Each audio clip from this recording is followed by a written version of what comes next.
बिस्मिल्लाहिर्रहमानिर्रहीम। अस्सलाम वालेकुम माय यूट्यूब फैमिली, कैसे हैं आप सब? ठीक हैं, अपने घरों में खुश हैं? आज इस टॉपिक पे हम बात करेंगे। वो एक ऐसा टॉपिक है जिसके मुतल्लिक ज़्यादातर आवाम को शऊर हासिल नहीं है। और इस टॉपिक के हवाले से मैं आपको थोड़ी बेसिक आगाही देने के लिए ये वीडियो मैं आपके लिए बना रही हूँ। आज हम बात करेंगे कि वो कौन से मसनूई तरीके हैं जिनकी मदद से आप हामिला हो सकती हैं या आपके घर जो है औलाद पैदा हो सकती है। तो आम तौर पे इन प्रोसीजर्स को हम कहते हैं असिस्टेड रिप्रोडक्टिव टेक्निक्स या टेक्नोलॉजीज। इसमें जो तीन बेसिक्स हैं वो हैं आईयूआई यानी इंट्रा यूट्राइन इंसेमिनेशन। दूसरा है आपका IVF, in vitro fertilisation and embryo transfer. और लास्ट में आ जाता है इक्सी, जिसे कहते हैं इंट्रा साइटोप्लाज्मिक स्पर्म इंजेक्शन। तो बिकॉज़ ये काफ़ी कॉम्प्लिकेटेड प्रोसीजर्स हैं, तो मैंने सोचा कि आपके साथ इस बात पे एक तफसीली डिस्कशन हो जाए। तो मैं 3 वीडियोज़ इस हवाले से बनाऊँगी। आज की हमारी वीडियो होगी आईयूआई के ऊपर, यानी इंट्रा यूट्राइन इंसेमिनेशन। सबसे पहले समझते हैं कि ये प्रोसीजर क्या होता है।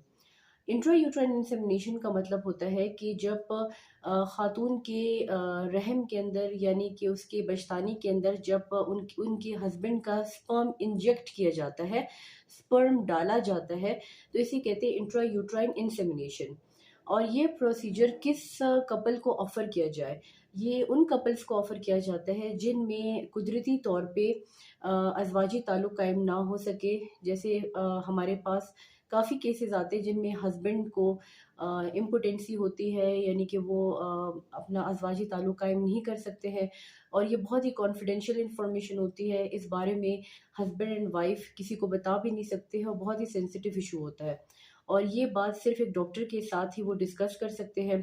फिर एक ऐसा प्रोसीजर जिसमें हम दोनों कपल्स की राज़दारी रखते हुए और उनको औलाद की भी खुशखबरी हो जाए, ताकि ये बात जो है सिर्फ एक डॉक्टर और उनके पेशेंट्स यानी कि हस्बैंड वाइफ के दरमियान ही रहे।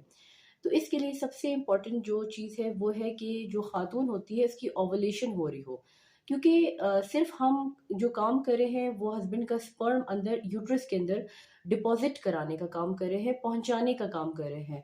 अगर खुदा न खास्ता खातून जो है उसकी ओवुलेशन नहीं हो रही या उसको ओवुलेटरी डिसफंक्शन है, उसकी तुखमदानी अंडे नहीं बना रही है, या खुदा न खास्ता उसकी ट्यूब्स ब्लॉक्ड हैं, तो ये प्रोसीजर उसके लिए जो है कारआमद साबित नहीं होगा और फिर उसको दूसरे एडवांस्ड टेक्निक्स की तरफ जाना होगा।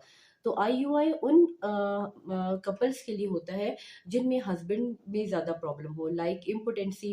वो जो है औरत के अंदर अपने स्पर्म्स को डिपॉजिट ना कर सके, या पेनाइल डिफॉर्मिटीज़ जैसे फिमोसिस वगैरह, जिसमें जो पीनाइल ओपनिंग है उसकी वजह से कोई डिफेक्ट है बचपन से ही। जब से वो बच्चा पैदा हुआ है तो अल्लाह पाक की तरफ से उसके अंदर कोई ऐसा नुक्स आ गया है जिसकी वजह से वो फीमेल के अंदर अपना स्पर्म डिपॉजिट ना कर सकता हो। प्री एजैकुलेटरी जो एजैकुलेशन है उसमें भी ये केसेस हो सकते हैं। और एक और कंडीशन है, जैसे हस्बैंड भी बिल्कुल ठीक है, उसमें कोई मतलब मर्दाना कमज़ोरी नहीं है, खातून भी सही है, लेकिन कुछ ऐसी कंडीशंस होती हैं जैसे सर्वाइकल म्यूकस हॉस्टिलिटी। जो सर्वाइकल म्यूकस होता है खातून का, वो इतना हॉस्टाइल होता है, वो ऐसी एंटीबॉडीज़ बनाता है जो स्पर्म को रहम तक पहुंचने ही नहीं देता और वहीं पे ही उसको किल कर देता है। यानी कि एंटी स्पर्म एंटीबॉडीज़ होती है सर्वाइकल म्यूकस के अंदर, और जिसकी वजह से जैसे ही हस्बैंड का स्पर्म जो है वो सर्विक्स में आ जाता है, तो वो एंटीबॉडीज़ उस स्पर्म को डैमेज कर देती हैं और वो स्पर्म जो है वो यूट्रस को एक्सेंड करके फिलोपियन ट्यूब तक पहुंच ही नहीं सकती। तो इस केस में जो है सर्वाइकल जो म्यूकस होते हैं उनके मुख्तलिफ किस्म के टेस्ट होते हैं, लाइक स्पिन बार्केट टेस्ट वगैरह, जिसमें हम औरत की जो सर्वाइकल म्यूकस है उसकी हॉस्टिलिटी को टेस्ट करते हैं कि क्या वो स्पर्म्स के अगेंस्ट हॉस्टाइल तो नहीं है, यानी उनको डैमेज तो नहीं कर रहे हैं।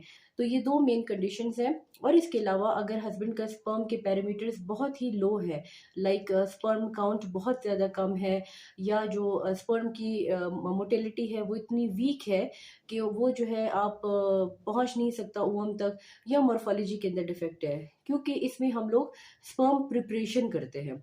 जो हस्बैंड का स्पर्म होता है उसको प्रिपेयर करते हैं, उसकी वॉशिंग होती है, और वॉश करने के बाद जो एक्टिव स्पर्म्स होते हैं जिनके अंदर फर्टिलाइजेशन की कुव्वत होती है, उन स्पर्म्स को सिलेक्ट करके फिर इंजेक्ट किया जाता है एक कैथेटर की मदद से।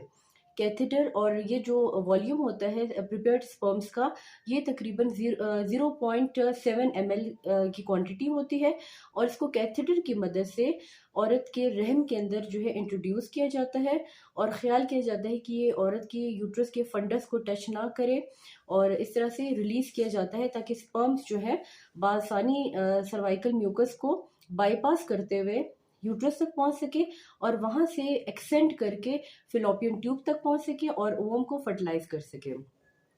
तो इसे हम स्पर्म प्रिपरेशन कहते हैं, स्पर्म वॉशिंग करते हैं।